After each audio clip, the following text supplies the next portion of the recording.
বিসমিল্লাহির রহমানির রহিম। আসসালামু আলাইকুম। অর্গানিক টেস্টি ফুডস মায়া এর পক্ষ থেকে আমি আপনাদের সামনে নিয়ে এসেছি গ্রাম্য পদ্ধতিতে কিভাবে ডিমের ভুনা করা হয়। দেখতে যতটা সুন্দর, খেতেও ততটাই সুস্বাদু।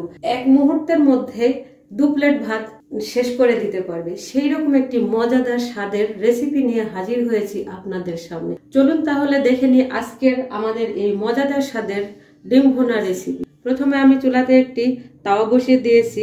তাওয়াটা খুব ভালোভাবে আমি গরম করে নিয়েছি। এবারে দিয়ে দিব পরিমাণ মতো সরিষার তেল। এবারে আমি ডিমটা ভেঙে নিব, তাওয়ার মধ্যে ছেড়ে দিব। এবারে দিয়ে দিব সামান্য পরিমাণে লবণ।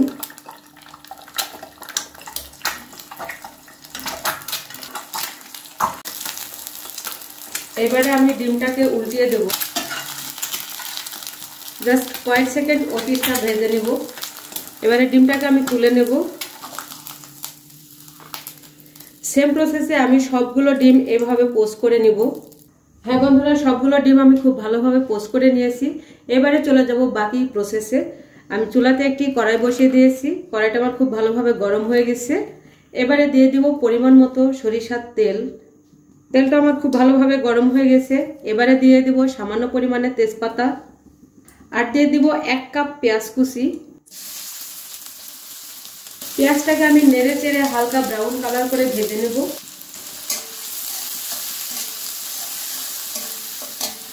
হ্যাঁ ফ্রেন্ডস, পেঁয়াজগুলো আমি নেড়ে চেড়ে হালকা ব্রাউন কালার করে নিয়েছি। এবারে দিয়ে দেবো সামান্য পরিমাণে গোটা জিরা, আর দিয়ে দেবো 1 টুকরো সাদা এলাচ ও 1 টুকরো কালো ফল দিয়ে খুব ভালোভাবে মিশিয়ে নেব। এ পর্যায়ে দিয়ে দেবো সামান্য পরিমাণে দারচিনি। পেঁয়াজগুলো আমি খুব ভালোভাবে ভেজে নিয়েছি। এবারে দিয়ে দেব 1/2 কাপ পরিমাণে পানি। খুব ভালো করে মিশিয়ে নেব। এ পর্যায়ে দিয়ে দেব স্বাদ মতো লবণ, দিয়ে দেব পরিমাণ মতো হলুদ গুঁড়ো, দিয়ে দেব স্বাদ মতো মরিচ গুঁড়ো, দিয়ে দেব জিরার গুঁড়ো। এ পর্যায়ে দিয়ে দেবো 1 চামচ পরিমাণে আদা ও রসুন বাটা। আমি একসঙ্গে বেটে নিয়েছি, দিয়ে দিলাম আদা রসুন বাটা। এবারে মশলাগুলোকে খুব ভালোভাবে কষিয়ে নেব।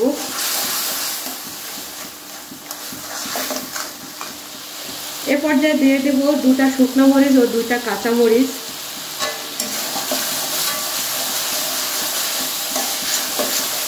মশলা থেকে এভাবে তেল ছেড়ে দিলে তখন বুঝবেন যে মশলাটা খুব ভালোভাবে কষানো হয়েছে।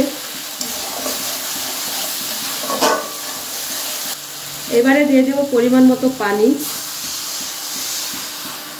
ঠিক যে পরিমাণে গ্রেভিটা রাখতে চাই ঠিক ওইভাবে আমি পানিটা ব্যবহার করব।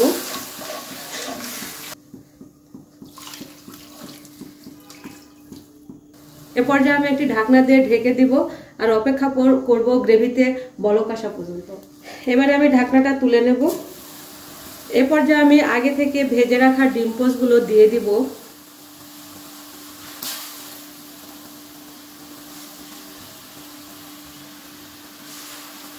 এ পর্যায়ে আলতোভাবে একটু নাড়াচাড়া করে নেব। আমি আবারও একটি ঢাকনা দিয়ে ঢেকে দিলাম। ফিরে এলাম কিছুক্ষণ পরে। এবারে আমি ঢাকনাটা তুলে নেব।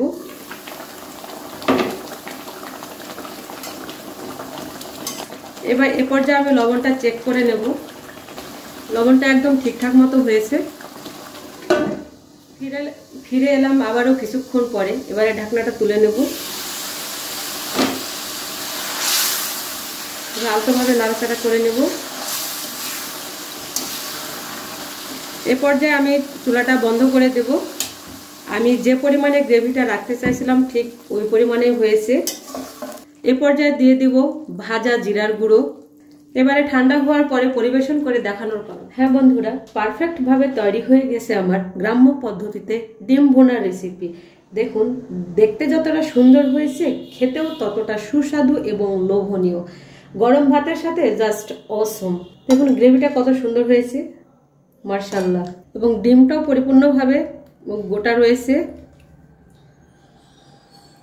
প্লিজ বন্ধুরা, আমার আজকের এই গ্রাম্য পদ্ধতিতে ডিম ভুনার রেসিপিটা যদি আপনাদের কাছে ভালো লেগে থাকে তবে অনুরোধ রইল সবার কাছে প্লিজ আমার ভিডিওটা লাইক, কমেন্ট, শেয়ার করবেন।